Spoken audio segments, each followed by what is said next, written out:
Olá, hoje iremos continuar nossa aula referente aos acontecimentos na Indochina e a Guerra do Vietnã.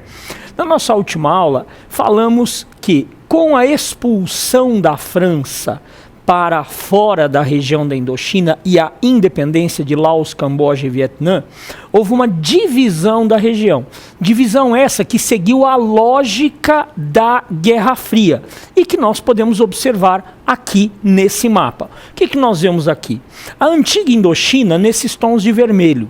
O Laos e o Camboja, o Laos mais ao norte, o Camboja mais ao sul, vão formar aí o que tecnicamente se chamaria de estados neutros, aonde deveríamos ter governos neutros, mas que na verdade são governos próximos dos interesses dos Estados Unidos. O Vietnã, propriamente dito, foi rachado, foi cortado pelo paralelo 17 e aí criou-se dois países, sendo o Vietnã do Norte, com capital Hanoi, um estado comunista pró-União Soviética, e o Vietnã do Sul, com capital Saigon, hoje a cidade se chama Ho Chi Minh, em homenagem ao líder do movimento de independência, um governo pró-Estados Unidos. Essa divisão não vai dar certo. A verdade é que desde o princípio, o que nós vamos observar é uma forte presença de guerrilheiros comunistas, fortes grupos pró-socialistas dentro tanto do Laos quanto do Camboja quanto do Vietnã do Sul.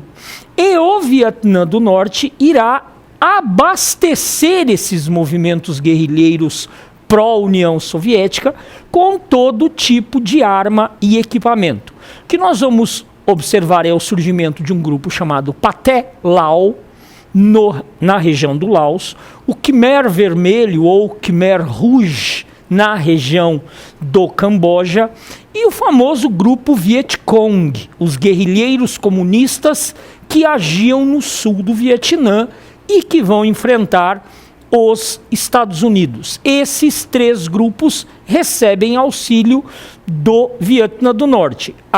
O material bélico que chega ao Vietnã do Norte vem ou da União Soviética, pelo mar, ou da China, aqui ao norte do Vietnã.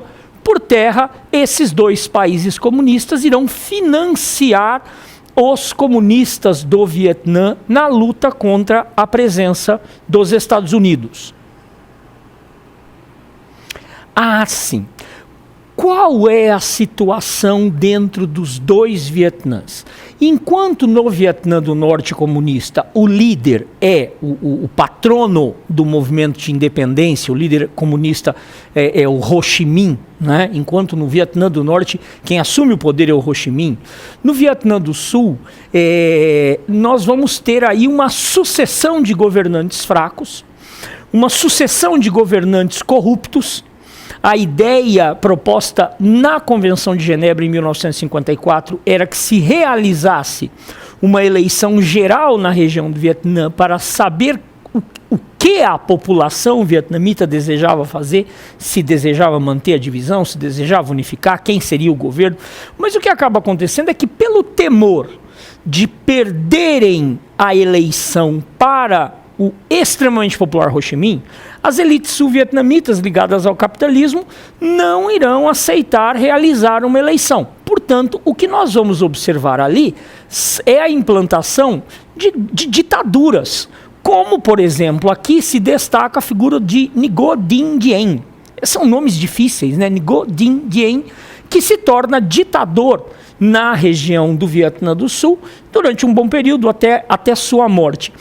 Algo que se destaca durante o governo do Ngo Dinh Diem é a perseguição a grupos religiosos.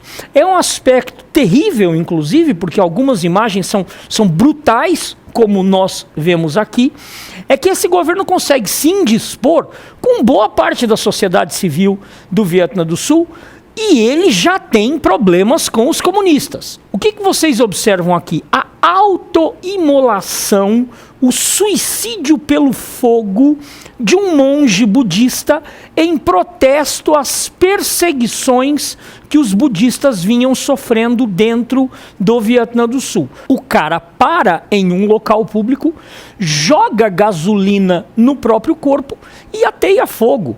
A autoimolação pelo fogo, essas imagens correram o mundo e o pior, se multiplicam. Vocês imaginem o impacto negativo que esse tipo de acontecimento tem para o prestígio de um governo que já tem problemas com uma guerrilha comunista. Quer dizer, ele não precisa de novos problemas para que o Vietnã venha se transformar em um caos. Outro aspecto do governo do Dinh Diem e de seus sucessores dentro do Vietnã é a questão da extrema dependência em relação aos Estados Unidos.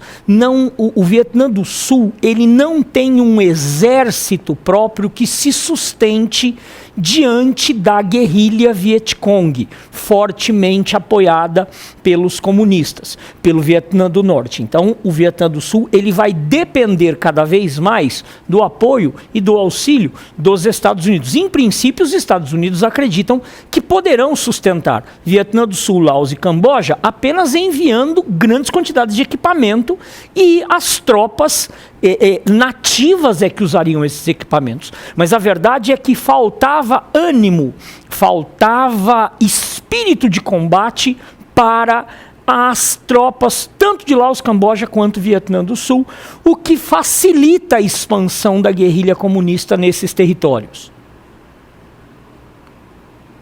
Este aqui é o terror das tropas dos Estados Unidos no Vietnã. Vietcong é uma expressão que significa tropas guerrilheiras comunistas agindo no Sul. É diferente quando nós falamos do exército do Vietnã do Norte, que entrou em ação no Vietnã a partir de 1972. Não são a mesma coisa. Oficialmente, isso é importante, oficialmente o Vietnã do Norte não está envolvido na guerra. Oficialmente, o país Vietnã do Norte não está aqui participando. Ele apenas fornece equipamento militar para os grupos guerrilheiros que combatem os governos pró-Estados Unidos. Esses que vocês veem aqui, todos os dois, tanto o homem quanto a moça, equipados com armas de fabricação soviética ou, quando muito, chinesas, esses caras são guerrilheiros comunistas decididos a derrubar o governo do Vietnã do Sul e forçar a unificação dos Vietnãs, formando apenas um único Vietnã comunista. Eles são, portanto, defensores da unidade do país em favor de Ho Chi Minh. Esses caras são extremamente disciplinados, são soldados de primeiríssima qualidade e são capazes de resistir lutando durante semanas na floresta mais impiedosa apenas com um punhado de arroz. Não existem cálculos precisos, mas o alimento que sustenta, mas poderíamos afirmar aí por alto que o alimento consumido por um soldado dos Estados Unidos no Vietnã sustenta um cara desse aqui uma semana. A doutrina Truman, um fato decisivo para o envolvimento dos Estados Unidos, cada vez maior na guerra do Vietnã, é uma linha de raciocínio que surge no final da Segunda Guerra Mundial por parte de um presidente dos Estados Unidos chamado Harry Truman, que fica conhecido como doutrina Truman ou teoria do dominó. Truman afirma o seguinte, que a ameaça comunista é algo quase que é algo infeccioso. Se o comunismo se implanta em um lugar, assim como um tumor, ele se espalha rapidamente. Portanto, os Estados Unidos têm a obrigação de combater o comunismo em qualquer lugar do planeta que ele ameace um governo amigo. Então, não interessa a distância em relação aos Estados Unidos. Não interessa a distância que essa região fique, que não interessa a ameaça real que essa rebelião comunista ofereça o território dos Estados Unidos. Os Estados Unidos irão combater a ameaça comunista e garantir governos amigos, para evitar a teoria do dominó, aquela ideia das pecinhas caindo depois que uma primeira é empurrada. Vamos assim evitar o espalhamento do comunismo, esse espalhamento infeccioso do comunismo, matando ele no primeiro lugar aonde ele se manifesta. Por conta dessa linha de raciocínio conhecida como doutrina Truman, o governo dos Estados Unidos vai se enfiar cada vez mais diretamente na guerra do Vietnã. A partir de 1960, e eu destaco para vocês aí 3 presidentes dos Estados Unidos que governaram o país ao longo de toda a década de 60 e o iniciozinho da década de 1970, que são eles: John Kennedy, depois o sucessor de Kennedy assassinado em 60, eleito em 60, assassinado em 62, é esse cara que inicia a intervenção militar dos Estados Unidos no Vietnã, que começa a enviar tropas norte-americanas para o Vietnã, depois o seu sucessor Lyndon Johnson e por fim Richard Nixon, esse foi obrigado a renunciar no início da década de 70 por envolvimento em escândalo de corrupção. Mas ao longo de cerca de 12 anos, os Estados Unidos irão enviar quantidades maciças de tropas. Já que as tropas do Vietnã, do Laos, do Camboja não conseguem deter a ameaça comunista, então os Estados Unidos começam a enviar tropas propriamente ditas. Primeiro, são instrutores militares. Primeiro, como tropas auxiliares, mas os Estados Unidos acabarão envolvendo cerca de 500 mil de soldados em combates diretos dentro do Vietnã. Esses meninos que iam para a guerra iam em sistema de rodízio, serviço militar obrigatório. Eles ficavam no Vietnã apenas cerca de 1 ano e depois eram substituídos por uma nova leva de conscritos. Então, falar que 500 mil de soldados estava no Vietnã num determinado momento tem que ser entendido porque o envolvimento é muito maior, porque em 1 ano esse 500 mil será trocado por outro 500 mil, o que explica a grande quantidade de jovens norte-americanos que se envolveram, vários milhões de jovens se envolveram nessa guerra. E aqui os problemas. Na medida em que a guerra é impopular, na medida em que a população do Vietnã do Sul não enxerga o soldado norte-americano como um libertador, muito pelo contrário, para a maior parte dessa população simples, o Ho Chi Minh não é um líder comunista, mas sim um representante do Vietnã, um legítimo vietnamita. E os Estados Unidos não são os defensores da liberdade, e sim um invasor estrangeiro. Há uma expressão de época que diz o seguinte: os Estados Unidos estavam preparados para vencer qualquer guerra do século XX, mas o que se travou aqui foi uma luta do século XIX.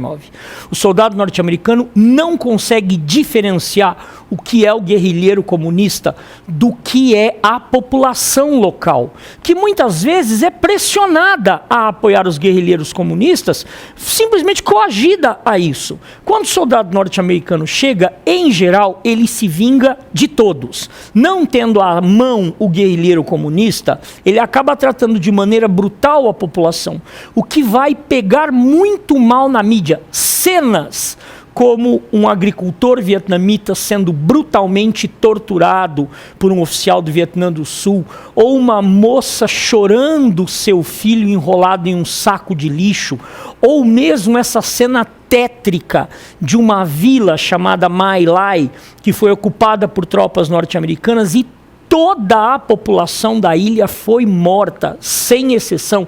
Notem vocês aqui os corpos de pequenas crianças. Muitas dessas crianças morreram abraçadas em suas mães. Isso é uma represália por parte das tropas dos Estados Unidos ao apoio da população da vila ao movimento guerrilheiro. Não dá nem para saber se houve esse apoio ou não, ou se isso foi apenas uma explosão de ódio. Mas, dada a cobertura jornalística que a guerra recebe dentro dos Estados Unidos, essas imagens aparecem nos jornais televisivos todas as noites, o que desgasta o governo. Um governo que defende que seu exército está ali, lutando pelo bem, lutando pela liberdade, lutando pela democracia, só que é isso aqui que o exército aparece fazendo. Não vai demorar, nós vamos começar a observar o quê? Protestos de jovens que não querem participar da guerra do Vietnã nos Estados Unidos.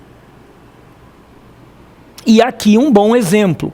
A Guerra do Vietnã, conhecida também com o auge do movimento hippie, paz e amor, flower power, faça amor, não faça guerra. A juventude dos Estados Unidos se rebela contra a obrigação ao serviço militar obrigatório. Não querem ir para o Vietnã, não querem morrer em meio a florestas e arrozais. Essas manifestações se multiplicam. Pela primeira vez na história dos Estados Unidos, forças de segurança interna irão matar estudantes universitários em protestos contra a participação do país na Guerra do Vietnã. Notem aqui que interessante, é uma cena que se tornou meio que simbólica, os jovens colocando flores nas pontas dos fuzis dos soldados que estão aqui para dispersar uma manifestação. E aqui vemos o reflexo disso no mundo. Aqui uma manifestação na Inglaterra, também aliada dos Estados Unidos, aqui uma manifestação contra a Guerra do Vietnã